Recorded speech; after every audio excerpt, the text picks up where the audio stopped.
how to clear cache on X or Twitter. So if you want to clear cache on your X or Twitter, then what you need to do is first make sure that you have a stable internet connection. After that, you need to open up your Twitter application. After opening your Twitter, you need to go with your profile, which is on the top left. From the profile, you need to scroll down, go with settings and support, and go with settings and privacy.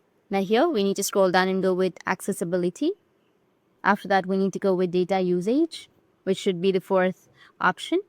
When you get in this page, you'll see the storage section at the bottom of your page. You can go and clear the media storage if you have your media storage option. It refers to the cached photos, videos, and GIFs that Twitter saves locally on your device. Or the next thing you need to do is just go back, tap and hold on to your Twitter, go with app info.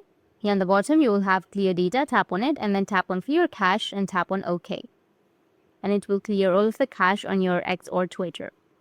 That's it, and if you have any questions, feel free to comment below. Thanks for watching.